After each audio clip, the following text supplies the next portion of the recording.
संस्कार अकादमी की current affairs class में आप सभी का स्वागत है। आज हम देखते हैं सितंबर महीने का करंट अफेयर्स का दूसरा पार्ट। सबसे पहले बात करते हैं, हमने पिछले वीडियो में बात की थी कि यूनेस्को की जो विश्व विरासत स्थलों की सूची है उसमें जो भारत में कुल कितने स्थल हो चुके हैं वर्तमान में 42। तो भारत में यूनेस्को की विश्व धरोहर स्थलों की सूची में कितने स्थान है? 42।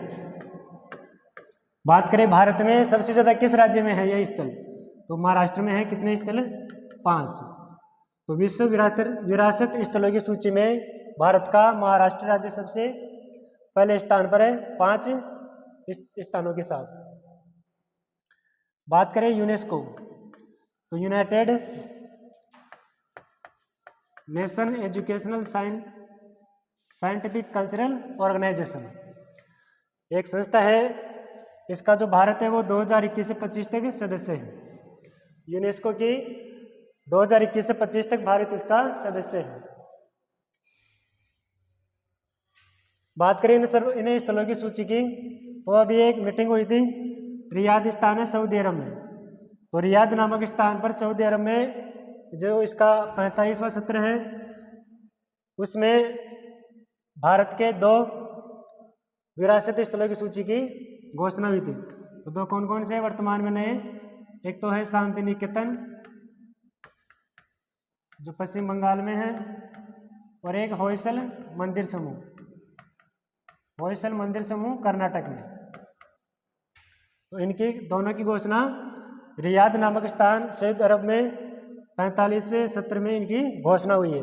भारत इस यूनेस्को की जो समिति है उसका सदस्य है 2021 से 2025 तक। और सबसे ज़्यादा भारत के किस राज्य में स्थल है? महाराष्ट्र। एनसीईआरटी को डीम्ड विश्वविद्यालय का दर्जा। डीम्ड का मतलब होता है मानक विश्वविद्यालय। इस विश्वविद्यालय का दर्जा मिलने के बाद में एनसीईआरटी जो एक संस्था है भारत की, इसको एजुकेशन मतलब स्नातक स्तर के, पोस्ट स्नातक स्तर के और अन्य प्रकार के शोध मतलब ग्रेजुएशन, पोस्ट ग्रेजुएशन और रिसर्च आदि प्रकार के कोर्स चालू करने की अनुमति मिल जाएगी। तो एनसीईआरटी जिसकी फुल फॉर्म होती है national council of education research and training. National council education research and training. बात करें कि इसकी स्थापना की, इसकी स्थापना हुई थी 27 जुलाई 1961 को, और उन्होंने अपना कार्य शुरू किया था 1 सितंबर 1961 को। तो 1 सितंबर 1961 को इसकी स्थापना हुई थी। इसका मुख्यालय नई दिल्ली में है। इसका जो मोटो है वो है विद्या अमृत मसूनते। इसके जो वर्तमान में डायरेक्टर हैं वो है दिनेश कुमार सकलानी।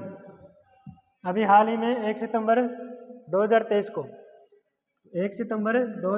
को हमारे जो देश के शिक्षा मंत्री है धर्मेंद्र प्रधान। कौन है? धर्मेंद्र प्रधान। देश के शिक्षा मंत्री धर्मेंद्र प्रधान ने एनसीईआरटी को डीम्ड विश्वविद्यालय का दर्जा देने की घोषणा की है। इसका जो स्थापना है वो याद रखना है 1 सितंबर 1961 को। 2023 times next the emerging leaders shaping the world सूची एक पत्रिका है जिसका नाम है टाइम्स। विश्व की सबसे प्रतिष्ठित श्रेणी की पत्रिका है जिसका नाम है टाइम्स मैगजीन। इसके द्वारा एक सूची जारी की गई है जिसका नाम है the emerging leaders shaping the world. मतलब ऐसे नेता, ऐसे लीडर्स जो विश्व को एक नया आकार देने के लिए जिन्होंने कार्य किया है। इस सूची में भारत के 3 व्यक्तियों को शामिल किया गया है। इस सूची में जो विश्व को एक नया आकार देने के लिए कार्य कर रहे हैं, इस सूची में भारत के 3 व्यक्तियों को शामिल किया है। एक तो है हरमनप्रीत कौर। इनका संबंध किससे है? क्रिकेट से। तो हरमनप्रीत कौर एक भारतीय क्रिकेट जो महिला क्रिकेट है उसकी खिलाड़ी है, इसको शामिल किए गए हैं। दूसरी है नंदिता वेंकटेशन। ये एक महिला है जो टीबी मतलब क्षय रोग या टीबी से ग्रसित थी। इनको जो टीबी बीमारी थी तो किसी ने इनको गलत दवा दे दी और इनको आंखों की रोशनी चली गई थी, सुनने की क्षमता चली गई थी। उन्होंने अपने कोर्ट के द्वारा केस लड़ा और एक तरह से जो टीबी से संबंधित बीमार दवाइयाँ हैं उनको मतलब सस्ती दरों पर दिलाने के लिए अपना एक अच्छा कार्य किया है। तो नंदिता वेंकटेशन। एक है वेनु डेनियल। वेनु डेनियल ये ऐसे व्यक्ति हैं जो स्थानीय भाषा को काफ़ी सम्मान देते हैं, स्थानीय भाषा को काफ़ी सम्मान देते हैं वेनु डेनियल। तो भारत के 3 व्यक्ति शामिल इसमें, हरमनप्रीत कौर, नंदिता वेंकटेशन और वेनु डेनियल। वीरांगना दुर्गावती, ये बना है मध्य प्रदेश का 7वां टाइगर रिजर्व। एक अभी चर्चा में रहा है वीरांगना दुर्गावती। बात करें सब अभ्यारण्य की, तो सब अभ्यारण्य का नाम तो पहले क्या था, नौरादेही अभ्यारण्य। तो नौरादेही अभ्यारण्य जिसका वर्तमान में नाम चेंज कर दिया गया है वीरांगना दुर्गावती टाइगर रिजर्व। ये बना है मध्य प्रदेश का 7वां टाइगर रिजर्व। बात करें अन्य मध्य प्रदेश के अन्य टाइगर रिजर्व की, तो एक है कान्हा टाइगर रिजर्व का है एमपी में, बांधवगढ़, सतपुड़ा, पेंच, पन्ना और संजय डूबरी। तो ये 6 टाइगर रिजर्व कौन से राज्य में, मध्य प्रदेश में। और 7वां कौन सा बना है, वीरांगना दुर्गावती टाइगर रिजर्व। बात करें सर्वाधिक बाघों की संख्या कौन से राज्य में है, भारत के मध्य प्रदेश में। मध्य प्रदेश में बाघों की संख्या कितनी है, 785। तो टाइगर स्टेट किसको बोलते हैं, मध्य प्रदेश को।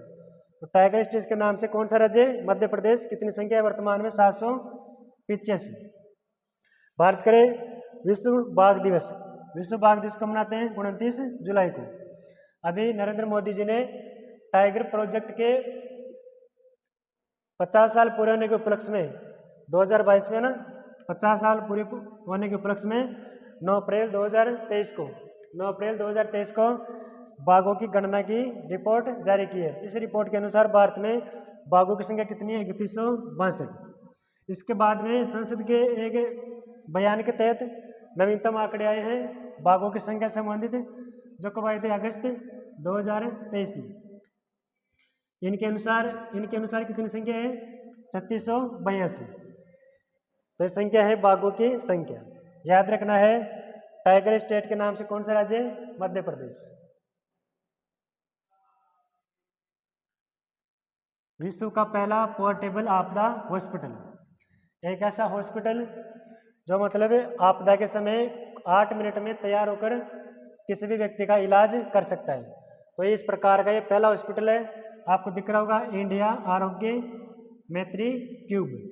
इसका क्या नाम है, इस हॉस्पिटल का, आरोग्य मैत्री क्यूब। इसका वजन है 720 किलोग्राम। इसमें कुल छोटे छोटे कितने बॉक्स है, 36 बॉक्स।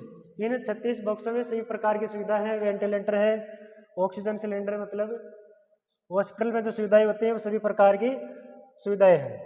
यह हॉस्पिटल विश्व का पहला पोर्टेबल आपदा हॉस्पिटल है। इसका निर्माण किया गया है प्रोजेक्ट भीष्म के द्वारा। प्रोजेक्ट भीष्म के द्वारा इसका निर्माण किया गया है। और इसका निर्माण प्रोजेक्ट भीष्म कब लॉन्च किया गया था, फरवरी 2022 में। तो फरवरी 2022 में प्रोजेक्ट भीष्म के तहत विश्व का पहला पोर्टेबल आपदा हॉस्पिटल लॉन्च किया गया है, जिसका नाम है आरोग्य मैत्री क्यूब। एक है हेलीपैड कॉरिडोर। अभी हाल ही में एक रिपोर्ट जारी हुई है सितंबर में, जिसके तहत आंकड़े पता चले हैं कि एलिफेंट कॉरिडोर भारत में कितने हैं, 150। बात करें सर्वाधिक एलिफेंट कॉरिडोर कौन से राज्य में है, तो पश्चिमी बंगाल में। अंतर्राष्ट्रीय क्रिकेट स्टेडियम। अभी वाराणसी में मोदी जी ने एक स्टेडियम का उद्घाटन किया है, मतलब लोकार्पण किया, जिसका नाम है वाराणसी में अंतर्राष्ट्रीय क्रिकेट स्टेडियम का लोकार्पण किया है। Global innovation index 2023। Global innovation index 2023 विश्व की सबसे महत्वपूर्ण एक रिपोर्ट जारी हुई है, जिसका नाम है ग्लोबल इनोवेशन इंडेक्स, GII। ये जारी की है किसने, एक विपो संस्था है जिसका नाम है वर्ल्ड इंटेलेक्चुअल प्रॉपर्टी ऑर्गेनाइजेशन। इसकी बात करें हिंदी में अनुवाद की तो विश्व बौद्धिक संपदा संगठन। तो विश्व बौद्धिक संपदा संगठन ने एक रिपोर्ट जारी की है जिसका नाम है ग्लोबल इनोवेशन इंडेक्स 2023। तो विश्व बौद्धिक संपदा संगठन ने रिपोर्ट जारी की है। इस रिपोर्ट के तहत शीर्ष देश कौन से हैं, एक तो है स्विट्जरलैंड और एक स्वीडन और तीसरे स्थान पर कौन सा है, यूएसए। तो ग्लोबल इनोवेशन इंडेक्स 2023 में शीर्ष स्थान पर कौन सा देश है, स्विट्जरलैंड, स्वीडन और यूएसए। बात करें भारत की, तो भारत इस रिपोर्ट में कौन से नंबर पर है, 40वें नंबर पर। भारत इस रिपोर्ट में 2015 में कौन से स्थान पर था, 81वें स्थान पर। 2015 के बाद में भारत की इस स्थिति में काफ़ी सुधार हुआ है और 2015 में 81वें स्थान था, जो वर्तमान में 2023 में कौन सा है, 40वां स्थान। तो ग्लोबल इनोवेशन इंडेक्स 2023 में भारत का कौन सा स्थान, 40वां। बात करें इसकी, यह संस्था विश्व बौद्धिक संपदा संगठन, इसकी स्थापना हुई थी 1967 में। इसका मुख्यालय कहाँ है, जिनेवा, स्विट्जरलैंड में। आपको कमेंट करके बताना है विश्व बौद्धिक संपदा दिवस किस दिन मनाया जाता है, विश्व बौद्धिक संपदा दिवस किस दिन मनाया जाता है। भारत अंतर्राष्ट्रीय सम्मेलन और एक्सपो केंद्र, अभी सरकार ने एक ऐसा सेंटर बनाया जिसका नाम है भारत अंतर्राष्ट्रीय सम्मेलन और एक्सपो केंद्र, जहां भारतीय अंतर्राष्ट्रीय स्तर के सभी प्रकार के सम्मेलन आयोजित करने की योजना बनाई है, जिसका नाम है यशोभूमि। ये नई दिल्ली में एक स्थान है, द्वारका, नई दिल्ली में द्वारका नामक स्थान के पास ही है यशोभूमि। ये अंतर्राष्ट्रीय सम्मेलन और एक्सपो केंद्र है। इसका जो पहला चरण है वो राष्ट्र को समर्पित किया गया है 17 सितंबर 2023 को। तो 17 सितंबर 2023 को यशोभूमि का पहला चरण समर्पित किया गया है। अभी हाल ही में अक्टूबर 2023 में इस यशोभूमि में ही P20 शिखर सम्मेलन, मतलब जितने भी देश की संसद है, जितने भी देशों की संसद है, उनके अध्यक्षों का शिखर सम्मेलन हुआ यहाँ यशोभूमि में अक्टूबर 2023 में। देश की पहली सोलर सिटी, देश की पहली सोलर सिटी कौन से राज्य में है, मध्य प्रदेश में। स्थान का क्या नाम है, सांची। याद रखना है, एक स्थान है रांची, जो कौन से राज्य में है, झारखंड में। यह स्थान कौन सा है, सांची। तो सांची कौन से राज्य में है, मध्य प्रदेश में। इसकी जो क्षमता है वो है 3 मेगावाट। तो देश की पहली सोलर सिटी कौन सी है, सांची, मध्य प्रदेश में 3 मेगावाट क्षमता के साथ। इसका जो लॉन्च हुआ है वो है 6 सितंबर 2023 को। ऐसी सिटी है जहां सभी प्रकार के जो कार्य हैं वो कैसे होंगे, सूर्य ऊर्जा से संबंधित होगी। ऐसी सिटी स्थापित होने से देश में जितने भी CO2 का जो उत्सर्जन है उसमें काफ़ी कमी आएगी। स्टैचू ऑफ वननेस, ये बनाए गए आदि शंकराचार्य की मूर्ति। तो स्टैचू ऑफ वननेस के नाम से कौन सी मूर्ति, आदि शंकराचार्य, जिन्होंने कौन सा एक वो दिया था, अद्वैत। अद्वैत का जो सिद्धांत है वो किसने दिया था, आदि शंकराचार्य ने। बात करें इसकी मूर्ति तो कौन से राज्य में है, मध्य प्रदेश में। मध्य प्रदेश में एक पर्वत है जिसका नाम है मानदाता पर्वत। मानदाता पर्वत ओंकारेश्वर नामक स्थान पर आदि शंकराचार्य की 108 फीट ऊंची प्रतिमा बनाई गई है जिसका नाम है स्टैचू ऑफ वननेस। यहीं पर बन रहा है एक अद्वैत लोक संग्रहालय। तो आदि शंकराचार्य हैं वो, जिनका जन्म केरल राज्य में हुआ था।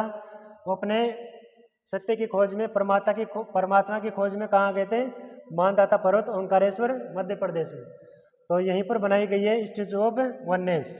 कितनी फीट ऊंची है, 108 फीट। बात करें भारत की अन्य स्टैचू की, तो जैसे स्टैचू ऑफ यूनिटी, यह है सरदार पटेल की मूर्ति, कौन से राज्य में, गुजरात में। स्टैचू ऑफ इक्वलिटी, यह है रामानुजाचार्य की मूर्ति, कौन से राज्य में, हैदराबाद, तेलंगाना में। बात करें statue of peace, statue of peace या शांति, यह है विजय वल्लभ सुरीश्वर, जैन आचार्य हैं। ये कौन से राज्य में है, पाली, राजस्थान में। तो ये महत्वपूर्ण स्टैचू है। स्टैचू ऑफ वननेस कौन से गुरु की, आदि शंकराचार्य की। उम्मीद है ये क्लास आप सभी को जरूर पसंद आई होगी। इस क्लास को अपने social media, WhatsApp group, Telegram group, अन्य इंस्टाग्राम ग्रुप जितने भी आप चलाते हो उन सभी में इस क्लास को शेयर करें ताकि हमारा जो मोटिवेशन है वो लगातार बना रहे। धन्यवाद।